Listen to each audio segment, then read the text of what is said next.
बिस्मिल्लाहिर्रहमानिर्रहीम। अस्सलाम वालेकुम। स्क्रीन बोलती है सईद अब्बास आपसे मुखातिब हूँ। हस्ब साबिक पहले बात करते हैं अपनी 14 दिसंबर की फोरकास्ट से मुतालिक। आपसे कहा था कि नीचे कोई स्ट्रॉन्ग सपोर्ट ऐसी नहीं बनती कि जो आपसे डिस्कस की जा सके, और ये कि 43,500 43,700 हमारा इम्पोर्टेंट लेवल और रेजिस्टेंस लेवल होगा। मार्केट ने आज 42,715 का लो बनाया और वहाँ से तकरीबन 550 पॉइंट की रिकवरी हुई, जो कि एक अच्छी रिकवरी थी।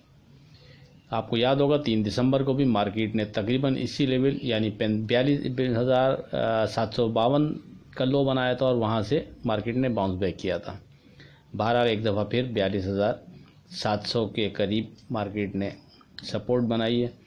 अब मज़ीद बात कल 15 दिसंबर की फोरकास्ट में करते हैं। अगर टुडे स्क्रिप्ट की बात करें तो आपको टोटल 8 स्क्रिप्ट कोट किए थे, उसमें से 5 स्क्रिप्ट पॉजिटिव रहे और 3 स्क्रिप्ट नेगेटिव। अब चलते हैं 15 दिसंबर की तरफ। 15 दिसंबर की बात करें तो पहले अर्ज़ कर दूं और बल्कि एक बार फिर दोहराता चलूं कि मैं चूँकि ट्रेड स्क्रीन को देखकर फोरकास्ट करता हूं, अगरचे सारे इंडिकेटर जो कि मार्केट पर रिफ्लेक्ट करते हों उनको नज़रों में रखा जाता है, पर आखिरी फ़ैसला हमेशा वही करता हूं जो ट्रेड स्क्रीन पर नज़र आ रहा होता है। मॉनिटरिंग पॉलिसी के हवाले से आपको ये वजाहत देना ज़रूरी समझ रहा था। अब चलते हैं 15 दिसंबर की फोरकास्ट की तरफ। तो कुछ ज़्यादा कहने को नहीं, तकरीबन सेम वही ध्यान। स्टिल 43,500 43,700 इम्पोर्टेंट इंडेक्स और रेजिस्टेंस लेवल होगा। 43,700 से ऊपर मार्केट सेफ जोन में शुमार होगी और 43,500 के नीचे बहुत मोहतात रवैया ही मुनासिब रहेगा। 43,500 से ऊपर की क्लोजिंग मार्केट के मोमेंटम को तब्दील करने की तरफ एक इशारा हो सकती है, लेकिन इसका फ़ैसला जब मार्केट 43,500 के ऊपर क्लोज़ होगी तो उसके बाद ही किया जा सकेगा कि आया ये पॉजिटिव मज़ीद रहेगी या नहीं। इस हवाले से फ़ैसला बाद में किया जा सकेगा। अब सवाल यह है कि हम सेफ ट्रेड के लिए क्या तरीका इख्तियार करें। तो 43,700 से पहले तो 43,700 की ड्यूरिंग हार को सामने रखते हुए शॉर्ट करके काम किया जा सकता है, मगर याद रहे सेफ ट्रेड के लिए 43,700 से ऊपर विथ वॉल्यूम ट्रेड पर नुकसान मान लेना बेहतर रहेगा। लेकिन स्ट्रॉन्ग लेवल एज पर क्लोजिंग हार ही बनता है, यानी 43,500 से ऊपर की क्लोजिंग अगर आ रही हो तो बेहतर है कि शॉर्ट में ना रहा जाए। लेकिन मसला ये है कि अगर आप क्लोजिंग हार को सामने रखते हुए शॉर्ट करते हैं तो नुकसान का घर खुला होगा और वो आपकी तवक्को से ज़्यादा भी हो सकता है।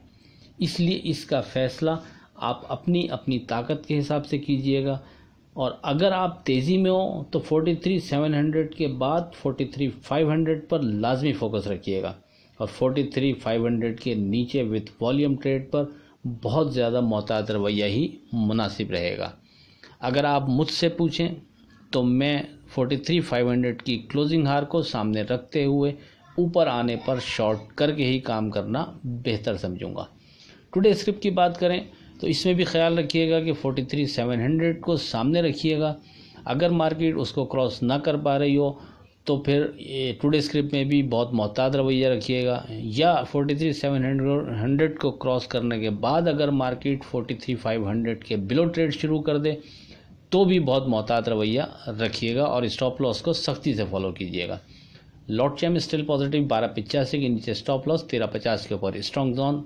FFC स्टिल पॉजिटिव 98 के नीचे स्टॉप लॉस 101 के ऊपर स्ट्रॉन्ग जोन।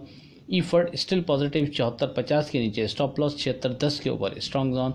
सदीक्सन स्टिल पॉजिटिव 1090 के नीचे स्टॉप लॉस 1190 के ऊपर स्ट्रॉन्ग जोन। OGTC 8285 के नीचे स्टॉप लॉस 85 के ऊपर स्ट्रॉन्ग जोन। वेव्स 14 के ऊपर 14 के नीचे स्टॉप लॉस 1490 के ऊपर स्ट्रॉन्ग जोन। ट्रीट 38 के नीचे स्टॉप लॉस 40 के ऊपर स्ट्रॉन्ग जोन। एंग्रोपॉलीमर 52 के नीचे स्टॉप लॉस 5350 के ऊपर स्ट्रॉन्ग जोन। मुगल 88 के नीचे स्टॉप लॉस 9170 के ऊपर स्ट्रॉन्ग जोन। आयशा स्टील 1290 के नीचे स्टॉप लॉस 1350 के ऊपर स्ट्रॉन्ग जोन। सरले 131 के नीचे स्टॉप लॉस 134 के ऊपर स्ट्रॉन्ग जोन। ASTL 4090 के नीचे स्टॉप लॉस 43 के ऊपर स्ट्रॉन्ग जोन, पैल 1930 के नीचे स्टॉप लॉस 2050 के ऊपर स्ट्रॉन्ग जोन, ट्राइपेक फिल्म 211 के नीचे स्टॉप लॉस और 216 के ऊपर स्ट्रॉन्ग जोन। आखिर में इस दुआ के साथ अल्लाह हाफिज़ के खुदा आपके कारोबार में बरकत अता करे। इलाही आमीन। अल्लाह हाफिज़।